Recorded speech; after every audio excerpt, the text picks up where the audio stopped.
బ్రహ్మదేవుడు సృష్టిని సృష్టించే ముందు గాడిదను దగ్గర రమ్మన్నాడంట. నీకు 40 సంవత్సరాలు ఇస్తాను తీసుకో ఆయుష్ అని అడిగితే, నాకెందుకు సార్ 40 సంవత్సరాలు, నాకు 20 సంవత్సరాలు చాలు, నేను బరువులు మొయ్యలేనంది గాడిద. కుక్కను రమ్మన్నాడు, నీకు 40 ఇస్తాను తీసుకో అన్నాడు. నాకెందుకు సార్, నా బతికే కుక్క బతుకు, నేను మురిగి సావలేను, నాకు 20 సార్లు 20 ఇయర్స్ అని చెప్పింది. ఓకే 20 ఇచ్చాడు, జీవో పాస్ అయింది, 20 పక్కన పెట్టాడు.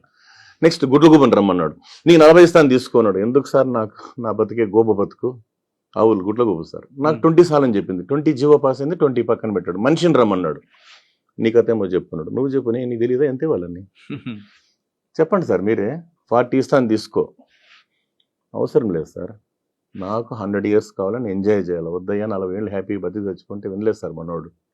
వెంటనే ఏం చేశాడంటే, ఆ 40కి గాడిద బ్యాలెన్స్ 20, కుక్క బ్యాలెన్స్ 20, గుడ్లు బ్యాలెన్స్ 20, ఈ 40కి అంటే ఈ 60 జతేసి 100 ఇయర్స్ జీవో ఇచ్చేసాడు ఎవరు, బ్రహ్మదేవుడు. దీని అర్థం ఏమంటే మనోడు 40 వరకు హ్యాపీగా ఎంజాయ్ చేస్తాడు సార్. పెళ్లి చేసుకుని హనీమూన్లు, టూర్లు, షికార్లు, ఎంజాయ్. 40 స్టార్ట్ అయింది సార్ గాడిద బరువు, డొనేషన్లు, స్కూల్ ఫీజులు, కొడుకు పెళ్లి, కూతురు పెళ్లి, చివరికి 60 వరకు అన్ని అగసాట్లు అయిపోతుంది సార్. రిటైర్ అయ్యి ఇంట్లో వచ్చి కూర్చుంటాడు. కుక్క మాదిరి మురిగేది, కుక్క మాదిరి తిరిగేది. అంటే వాళ్ళు ఎక్కడన్నా గుళ్ళకు గోపురాలకు పోతే కుక్క మాదిరి ఇంటి దగ్గర కాపలా. అవును సార్. 80 నుంచి 100 వరకు చావకుండా బతికుంటే ఇంటి ముందర పెద్ద సీసీ కెమెరా సార్. గుడ్లు గోపులా చూస్తున్నాడు, ఎవరు వచ్చిపోయినారా అని అడుగుతుంటాడు. ఇది మానవ జీవితానికి సంబంధించి అంటే అంటే చాలా కాలంగా మన జీవితానికి పరమార్థం, ఇది అర్థం పరమార్థం అంటారు ఈ భాగం.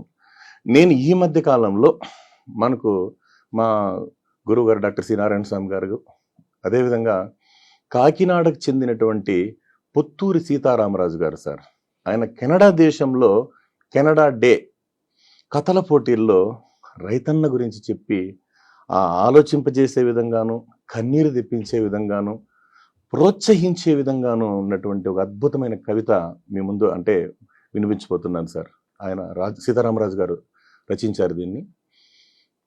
అతను కాడి దించేసి వెళ్ళిపోయాడు, అతను ఊరు వదిలిపెట్టి వెళ్ళిపోయాడు, కాస్త వెతికి పెట్టరు.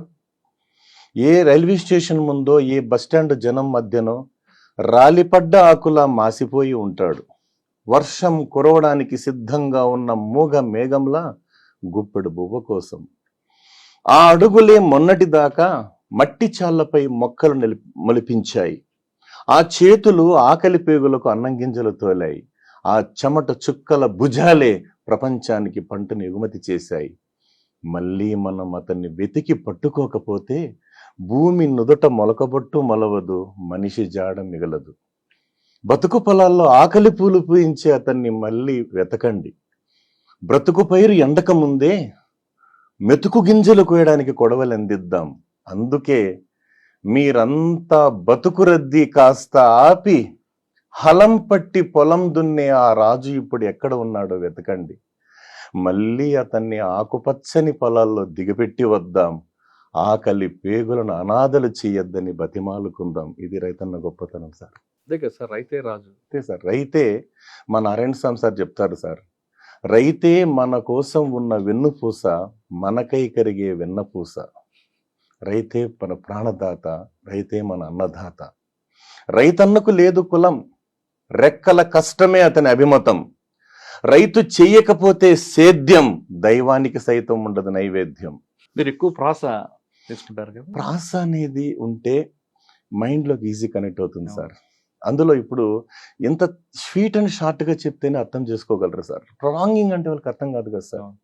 అందుకే రైతు యొక్క 10 వేళ్ళు భూమిలోకి పోతేనే మన 5 వేళ్ళు మనకి ఈజీగా నోట్లోకి వస్తాయి సార్. కరెక్ట్.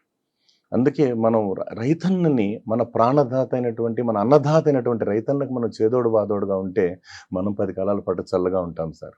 ఇది రైతన్న గొప్పతనం.